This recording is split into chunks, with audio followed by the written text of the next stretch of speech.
और कैसे हैं आप सब बढ़िया हैं। चलो फ्रेंड्स, बढ़िया ही होने चाहिए। तो फ्रेंड्स, अब रात के 9 बज चुके हैं, अब डिनर का टाइम हो चुका है। तो फ्रेंड्स, आज मैंने बनाई दाल और बनाने जा रही हूँ रोटी, क्योंकि आज मैं चावल नहीं बनाऊँगी फ्रेंड्स। चावल और सुबह बनाए थे, तो इसलिए सबका मूड है रोटी खाने का। तो देखिए फ्रेंड्स, ये मैं बनाने जा रही हूँ रोटियाँ, क्योंकि दाल तो मैं पहले ही बना चुकी हूँ। तो फ्रेंड्स,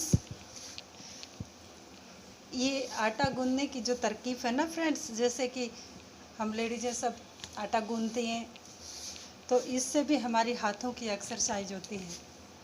और जब हाथ की एक्सरसाइज होती है और खड़े होकर जब हम आटा गूंदते हैं, तो जो हमारे हाथों की जो नसें हैं ना, ये पूरे शरीर में मतलब ये एक एक्सरसाइज का काम करती हैं फ्रेंड्स। इससे हमारे जो पेट की नसें हैं वो फ्रेंड्स, जो हमारे हाथों में जो कलाई है, ये मजबूत होती हैं।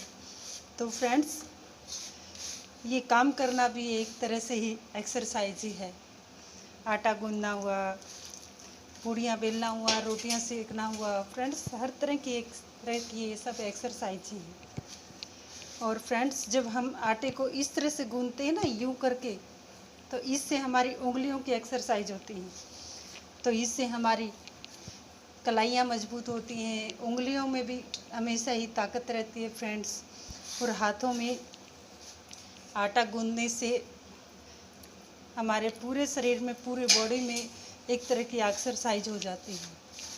तो फ्रेंड्स, आटा गूंदना भी एक कला है और एक तरह का एक्सरसाइज होती है फ्रेंड्स। कुछ लोग लेडीज़ें होती हैं जो जॉब करती हैं, घर में नौकरानियाँ रखती हैं, जैसे मतलब मेड रखती हैं फ्रेंड्स, उनसे उनके हाथ की रोटी खाती हैं। और फ्रेंड्स,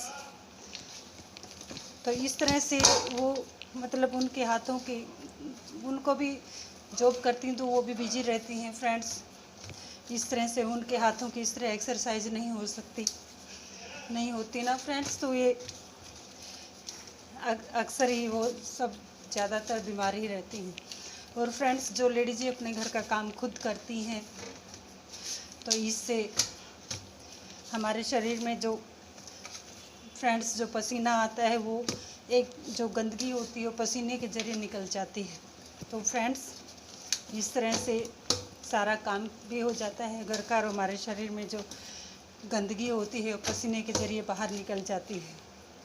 इसलिए फ्रेंड्स, जो हाउस वाइफ होती हैं वो बहुत ही कम बीमार पड़ती हैं फ्रेंड्स, और अच्छे से अपना घर का काम भी संभाल लेती हैं फ्रेंड्स। जॉब वाली जो लेडीज़ें होती हैं, बस उनमें यही फ़र्क होता है कि वो पैसे कमाती हैं और मन मर्जी से अपने घूम लेती हैं, फिर लेती हैं, उनमें थोड़ी नॉलेज ज़्यादा होती है। ऐसा नहीं होता फ्रेंड्स कि हाउस वाइफ पढ़ी लिखी नहीं होती, हाउस वाइफ भी पढ़ी लिखी होती है।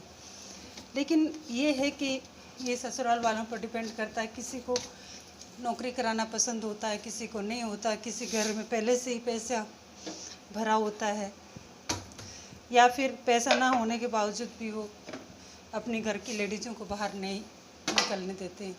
मतलब कुछ लोग जेंट्स में ये खुददारी होती है कि हम अपनी वाइफ को, अपनी पत्नी को खुद कमा कर खिलाएं, वो बच्चों को संभालें, घर का काम करें और बस खुश रहें। तो फ्रेंड्स, कुछ जेंट्स की ये इच्छा होती है, तो ये भी बहुत अच्छी बात है। लेकिन कुछ लेडीज़ें पढ़ी लिखी होती हैं, वो जॉब करना पसंद करती हैं। तो फ्रेंड्स, सबकी अपनी अपनी पसंद होती है। ये देश है जो आज़ाद देश है, और इस आज़ाद देश में सबको स्वतंत्र रहने की आज़ादी है। तो फ्रेंड्स, इस देश में जो लेडीज हो या जेंट्स, जो भी जैसे जीना चाहे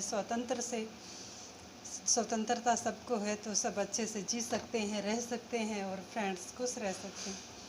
सबकी आप अपनी पसंद होती है, अपनी मर्जी होती है। जो जैसे जीता है वो बस अपनी खुशी में खुश रहे फ्रेंड्स। मैं तो सबसे यही प्रार्थना करूँगी कि जो जैसे भी रहे, जहाँ भी रहे, खुश रहे। तो सब फ्रेंड्स कल मिलते हैं अगले ब्लॉग में। Bye bye.